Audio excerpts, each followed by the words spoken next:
Well, ladies and gentlemen, it is that time of year. It's the most romantic time of year.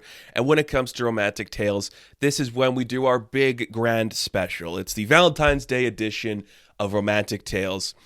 And I wanted to find the perfect movie to encapsulate my thoughts on romance on screen. What do I think is the best? What do I think is the coolest? And I decided for probably the first time ever on this channel, we're going to be talking about a movie that I'm actually scared to talk about. Not because it's controversial, not because it's like hard. I just love this film so much that I feel trying to initiate my thoughts and feelings is going to be a challenge. We're talking about Casablanca. This is from 1942. It is one of the greatest films ever made. It's one of the most quoted films ever made. It's one of the most romantic films ever made. And I have literally been struggling since I decided to talk about this film. How am I going to approach this? This is, I would argue to myself, if somebody said, hey, what are your top three films of all time? I think Casablanca is in there for me because every single piece of dialogue, every single camera movement, every piece of just set dressing in this film, I think is perfect. I think is beautiful. I think is wholesome. Everything about this works for me on a grand scale. And it goes to so many different levels of entertainment that it's amazing that it works so well, especially in the era it's coming out. This is the studio system era where we pump out a bunch of shit. And when we pump out a bunch of shit, a lot of it gets lost in the shuffle. But Casablanca has rised above that to become an iconic film on its own right, which is amazing to me because the film is made like it's just a work order release. It's 42. We're going to do a film about war, maybe not a realistic story, but it's going to be about bases that we've seen in the real world events. We're going to turn to a romance story. We got Bogey on call, which is put him on the film. Okay, and it works. And that's the part about this film that I really like. It just shows you the majesty of film when you can just make something because you need to. You got Bogey for a movie. We're going to make a movie in Casablanca. And then it just works. You don't have to do anything extra. It's just like, we're going to make it. And it's good. And that's something about classic Hollywood that I think it's overlooked and stuff, especially when we get to like the film student era when everyone's like, we have to be auteurs. It's like, no, you just make a movie and you make it well and people will remember it. And that's to me what Casablanca does well. The other thing about this film that I kind of want to get out of the way before we jump into it, it's right there when the World War is still going on. World War II is still happening. But we're making this in 1941 when we're filming. We're releasing in 42. It's anti-Nazi. And that's, again, it's not impressive because everyone was anti-Nazi in Hollywood. It's like right there with the Great Dictator where it's like, no, we're telling you, don't support these guys. Look how cool the American is protecting everybody here. It's definitely pro-American, but it's also just like, yeah, the Nazis are bad. Yeah, World War II is screwing everybody over. Look how bad things are going here. It's kind of cool that way. But at the heart of this film is a love story. And it's a tragic love story, and it's the most quoted love story of all time. And let's try to dissect that down. I think where we should start is talking about Humphrey Bogart as Rick. And this is one of the best parts of the movie for me. Because again, this is in the 40s. And in the 40s, there's a certain type of machismo that needs to go into your male character. And Bogey has that here. Rick is the coolest guy when he walks to the room. He's the best dressed. He's the best sounding. He's awesome. He is powerful. But as soon as Ilsa comes back into his life, he folds like a deck of cards. Like he falls down and he struggles to reclaim that type of machismo throughout the film. It is so impressive to me. And I stand by this forever and always. It is so impressive to me that Humphrey Bogart, the tough, the gruff, the sexiest man alive, presumably, was like, oh, I get this. I'm going to play vulnerable. I'm going to play weak. I'm going to literally have this woman be in charge of my life for a minute. I think that is so impressive. And it just shows you why this is different. Because not every actor in this era would play it this way. Literally the scene when he closes the bar, he's drinking alone and Sam's playing on the piano. He's like, Sam, if she could hear it, so can I. Just play it again as time goes by. It is tragic. And again, it's one of those scenes that not every actor would commit to because it's so cliched and boring. It's like, oh, this isn't tough. Look at this guy pining for this girl. He's the coolest guy in all of Casablanca. Well, yeah, he loves this woman. And she left him. She literally left him. It's a really powerful moment. A really powerful character. And it goes to this thing that I really like too, is like Rick knows who he is. He's not somebody who's like, struggling throughout the film to find himself. He's like, no, I know what I am. I am a capable man. I am pro-American. I am anti-Nazi. If people come into my club and they're looking for help, I'm going to help them, succeed and get out of Casablanca to escape the invasion. He is just a perfect man. And I think that's really cool. He can keep that demeanor, that presence of perfection and just suave throughout the entirety of the film. But as soon as Elsa shows up, he just folds like a deck of cards. I know, it's just beautiful. It's powerful. It's awesome. You root for him from the beginning. And that's really important. Like, his arrogance could come off as sad or just annoying, but every time he's on screen, he's doing the right thing.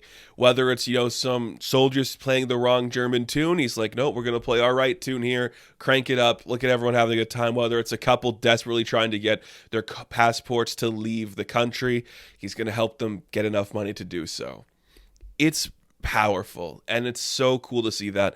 And from Bogart, I'm not the biggest Bogart guy, I will say that.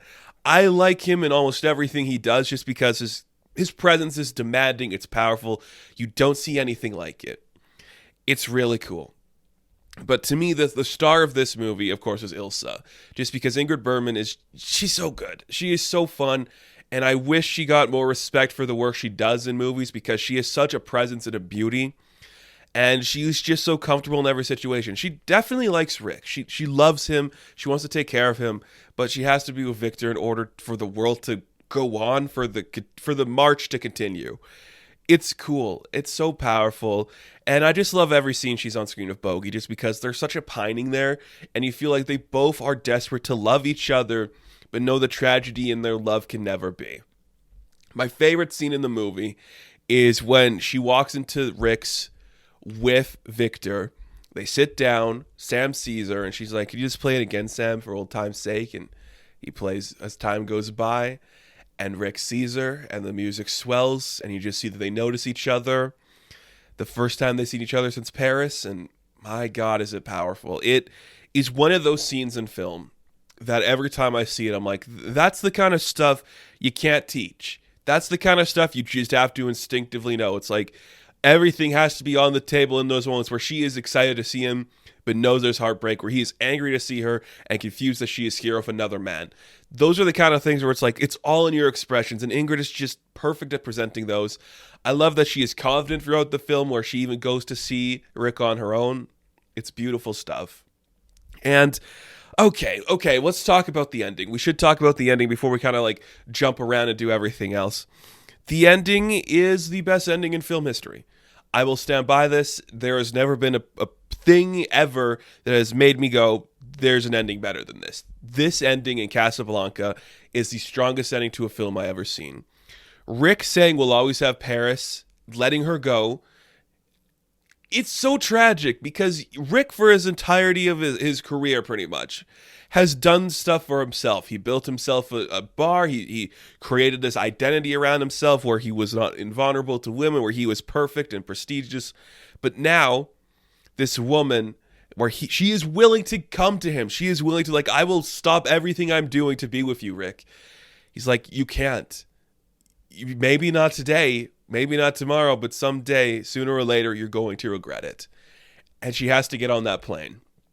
It's a great sacrifice for both of their characters, because they are losing the one thing that they had together. We see it in the Paris flashbacks where they love each other, they care about each other, there is a tenderness that they share.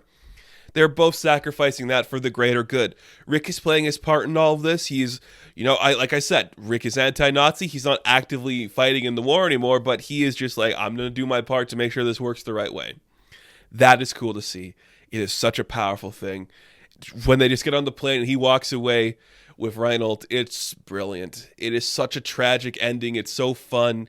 It's iconic. Film after film after film has parodied this moment because they know it's important. They know how much it matters. And I will never get over, I just can't get over the fact that this film was just a work order film. We just said, we're going to make a good movie. Okay, let's do it. That's so impressive to me. I love everything about their chemistry. I love everything about their introductions. But that ending will always stick with me. And we should talk about Claude Rains in here because, this Officer Reinhold is a fantastic parody character. Every time there's a movie in this time period, you kind of have to have your character who is silly, crazy, a little bit different, and perfectly personified there with Claude Rains, because he is one of the best actors of all time who never really got the standout roles. Sure, he's been in everything perfect. You know him and you love him. He's never been the biggest actor in the world. But my goodness, is he such a perfect character in this? He's every time he is with Rick and he sees Rick freak out when Ilsa's there, he's like, okay, there's some history to this guy. I love it. He's like, why don't you just pay me off and I won't say anything. Like, I'm only poor, I'm only corrupt. If you give me more money, I think everything will be okay with you, dude. It's brilliant because it's realistic. He's also not for the Nazis. And I'm like, yeah, of course he wouldn't be. This is his town. This is his city. Why would he want anybody to come here and ruin the thing that he built up? It's really brilliant and cool. And I know people will probably talk about the love triangle between Rick and Victor and Ilsa. I really like this thing they do with Victor. He is not the joke. He is not, a dumbass. Kind of like in His Girl Friday, when we see that the person that, Cary Grant's going up against in that film, he's kind of a dunce. But in this movie, Victor's smart. He's capable. Rick understands that this guy is important and he's going to protect him and keep him safe. Like, that is impressive to see, because sometimes love in these stories would overtake the need for these guys to be competitors and just like, oh, they're going to fight for this woman's approval. He's like, no, I love Ilsa. I think Ilsa loves me, but the right choice for her and the right choice for everybody is if she goes with Victor. I really like that. Paul Reinhardt? No, not Reinhardt. Reinhardt or something. Oh, so good. So talented. Such a fun, just great character to throw in here who is completely aware of the situation. He understands it, but he's not going to overreact to it because he understands there's a bigger picture at play that just has to get itself to work out first. That's really impressive and really cool to see. I just love Casablanca. And we could sit here all day and we could list off the best moments in Casablanca. We could endlessly talk about the quotes. Here's looking at you, kid. Probably one of the most iconic lines in film history. It's amazing. It is so fun. This looks like the beginning of a beautiful friendship. So fun. We'll always have Paris. So many great lines. I love it. And I just think the tragedy and the romance is what makes it authentic to me. It's just watching these two people so desperately in love with each other, struggling to personify those feelings, to give it their all pretty much, to satisfy each other in that way. Knowing they can't is so beautiful. Rick is a great human. He's a great leader. He's a great lead actor. Bogart is so talented. He has chemistry with everyone. I don't want to say you could put anybody in the role of Ilsa, but Ingrid really just adds something to that. I just love their chemistry and everything they do together. This film, it's amazing. It's beautiful. It's solid. There's action. There's tragedy. There is war. There is jokes. Everything you love about film. Everything you love about storytelling, about tragedy, and just about heartbreak, and characters who are so cool and so suave being just broken down to one thing. It's all in this film. It's all in the beauty of Casablanca. Everything you will ever respect or admire about film starts from this film that was just like, we're making this stuff with Bogey. We're going to do it. It's going to be beautiful. It's going to be cool. Casablanca is one of my favorite films of all time. And I feel sitting here right now, I'm not doing it justice. So at some point, I don't know when, maybe not today, maybe not tomorrow, but at some point, I'm going to do a commentary for Casablanca, because I have so many thoughts and feelings, and I don't want this to be overrun as a video that's lasting longer than it needs to. All I'm going to say is, this is it. This is where we're going to peak on romantic tales. It cannot get any better than this, because Casablanca is a perfect film with great acting, great characters, and a fantastic romance that'll leave you broken on the inside every time you watch it. So that is going to do it for this rendition of Romantic Tales. Now, thank you guys so much for watching this video. Be sure to like and subscribe to the channel. As always, you can check me out on Instagram, TikTok, and Twitter, and I will catch you in the next one. Have fun. Stay safe. Good luck. Here's looking at you, kid, because we'll always have Paris.